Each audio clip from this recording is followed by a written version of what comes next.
तो दोस्तों आज की ये वीडियो बहुत ही ज्यादा इंपॉर्टेंट है। मैं आपको बता दूं कि इस वीडियो में हम लोग उस खबर को जानने जा रहे हैं या उस खबर को समझने जा रहे हैं जिसको लेकर हम लोग पिछले 80 सालों से डेस्परेट हैं। यानी हमारी आजादी के बाद से लेकर अब तक हम लोग लगातार इस मोमेंट का वेट कर रहे थे। देखिए, आप एक बारी कल्पना कीजिए कि आजादी के बाद से लेकर आज तक हम लोग लगातार पाकिस्तान से लड़ते आए हैं, हमेशा उसे हराया है। लेकिन एक बात की कसक हमेशा हमारे मन में रहेगी कि आज तक हमारी बाजू कोई नहीं आकर खड़ा हुआ। हम लोग ये जरूर कह देते हैं कि 1971 में आज का रशिया और कल का यूएसएसआर हमारे साथ जरूर था, लेकिन वहाँ पर भी आप डिफेंस पैक्ट के ऊपर ध्यान दीजिए। वहाँ पर यह था कि भारत पाकिस्तान का युद्ध अगर बायलैटरल हो रहा है तो कोई प्रॉब्लम नहीं है, लेकिन अगर किसी तीसरे देश की एंट्री होती है तो रशिया हमारी बाजू आएगा। और ऐसे ही हुआ, जब अमेरिका और उसके सहयोगी पाकिस्तान की साइड से हमारे खिलाफ लड़ने आए तब यूएसएसआर बीच में आया। कहने का मतलब हमेशा ही भारत ने पाकिस्तान के साथ अकेले युद्ध लड़ा और अकेले ही हराया, और हम उसके लिए काफी हैं भी। लेकिन हमें प्रॉब्लम तब होती है जब हम लोग लगातार ये देख पाते हैं कि पाकिस्तान जैसा सड़ा सा देश अपने साथ ढेरों समर्थन जुटा लेता है। कभी अमेरिका उसके साथ रहेगा, कभी ब्रिटेन रहेगा, कभी ओआईसी के अलग अलग देश उसके साथ रहेंगे।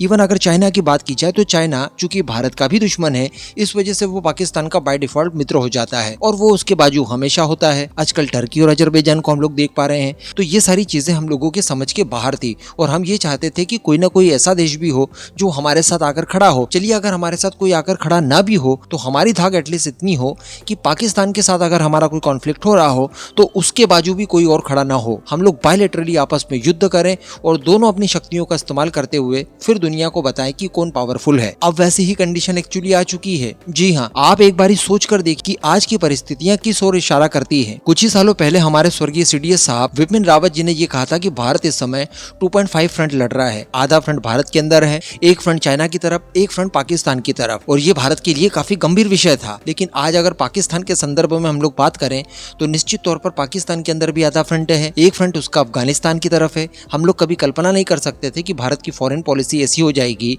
कि हम लोग पाकिस्तान और बांग्लादेश को आपस में भिड़वा देंगे, और वो भी उस तालिबान से जिस तालिबान को जन्म देने का काम ही किसी जमाने में पाकिस्तान ने किया था अमेरिका के साथ मिलकर। सब जानते हैं। इवन पाकिस्तान और इजराइल जो कि वैचारिक दुश्मन तो शुरुआत से हैं, लेकिन डायरेक्टली कभी इनका कॉन्फ्लिक्ट नहीं हुआ। लेकिन आज हम लोग देख पाते हैं कि उसके साथ भी पाकिस्तान का कॉन्फ्लिक्ट काफी ज्यादा ताजा होते जा रहा है और ये कॉन्फ्लिक्ट कभी भी बढ़ सकता है। तो आधा फ्रंट पाकिस्तान के घर में, एक फ्रंट हम लोगों ने अफगानिस्तान के साथ खोल दिया और आधा फ्रंट हम लोगों ने ऑलरेडी इजराइल के साथ खोल ही दिया है। हो सकता है कि इजराइल और पाकिस्तान के बीच में डायरेक्ट भी कॉन्फ्लिक्ट शुरू हो जाए और पूरा एक फ्रंट काउंट हो। इसके अलावा अगर ईरान के ऊपर किसी भी प्रकार से कोई इजराइल और अमेरिका द्वारा अटैक किए जाते हैं और पाकिस्तान की धरती अगर इस्तेमाल की जाती है तो आप समझ लीजिए कि ईरान का फ्रंट भी पाकिस्तान के खिलाफ खुल जाएगा। लेकिन सबसे बड़ी प्रॉब्लम चाइना का क्या होगा? चाइना को हम लोग कैसे बाध्य करें कि वो पाकिस्तान के अगेंस्ट हो जाए? लेकिन आज की अगर परिस्थितियां देखें तो वो काम भी हो चुका है, और इसका श्रेय अगर हम लोग देना चाहें तो प्राइम मिनिस्टर मोदी और डोनाल्ड ट्रंप के बीच में जो कॉन्फ्लिक्ट चल रहा है इस समय, उसको दिया जा सकता है। डोनाल्ड ट्रंप ने प्राइम मिनिस्टर मोदी के साथ कॉन्फ्लिक्ट करके पाकिस्तान से इतनी नजदीकियां बढ़ा ली है कि फाइनली चाइना पाकिस्तान से काफी दूर जा चुका है। और इसके लिए रेफरेंस देने के लिए काफी होगी इस खबर का आर्टिकल जो आप इस समय अपनी स्क्रीन पर पढ़ रहे हैं। जैसा कि रिसेंटली मैंने आपको बताया था कि चाइना ने अपने रियर अर्थ एलिमेंट्स का जो एक्सपोर्ट था उसको लेकर कई सारे कंट्रोल्स लगा दिए हैं।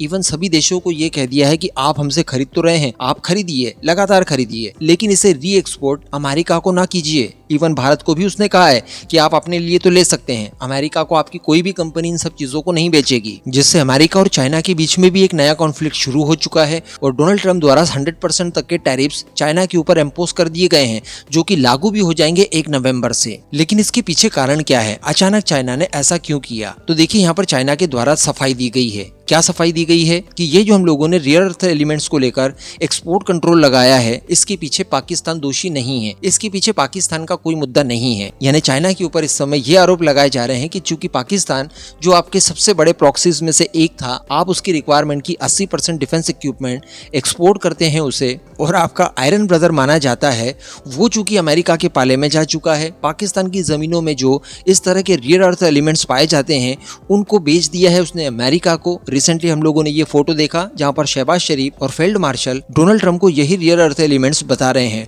मानो किसी तरह की कोई मार्केटिंग वगैरह कर रहे हो। तो कहने का मतलब चाइना जिसकी की मोनोपोली है इन सभी चीजों के ऊपर, उस मोनोपोली को चुनौती देने का काम यहाँ पर पाकिस्तान ने किया है अमेरिका के साथ मिलकर। और ये मामले को लेकर सब लोग ये कह रहे हैं कि चाइना को इसी बात से मिर्ची लगी है और चाइना ने इन सब चीजों का बदला लेने के लिए अपने रियर अर्थ एलिमेंट्स के एक्सपोर्ट को लेकर कंट्रोल लगा दिया है, जिसमें अमेरिका को उसने अलग थलग करने की कोशिश की है और अमेरिका की ग्लोबल सप्लाई चेन तोड़ने का काम किया है। अब जब ये आरोप लगे तो मेरे हिसाब से तो ये आरोप बिल्कुल सत्य है, लेकिन चाइना ने इन आरोपों को नकार दिया है। इसको लेकर जवाब के तौर पर चाइना के विदेश मंत्रालय के प्रवक्ता लिन जियान द्वारा ये कहा गया है पत्रकारों को कि पाकिस्तान अमेरिका के घनिष्ठ संबंध विकसित होने के बावजूद पाकिस्तान चाइना की दोस्ती अटूट है और जो हम लोगों ने मिनरल्स को लेकर एक्सपोर्ट कंट्रोल किया है, इस फैसले से पाकिस्तान का कोई लेना देना नहीं है। इस तरह की अटकलें और इस तरह की चीजें केवल और केवल चाइना और पाकिस्तान के बीच में मतभेद पैदा करने के लिए है। तो अब आप समझने की कोशिश कीजिए कि चाइना के द्वारा इस तरह की सफाई भला आखिर क्यों दी जा रही है। कहने का मतलब यहाँ पर स्पष्ट समझ में ये आता है कि पाकिस्तान की नजदीकियां जैसे जैसे अमेरिका के साथ बढ़ रही है, वैसे वैसे चाइना और पाकिस्तान के बीच में खाई जो है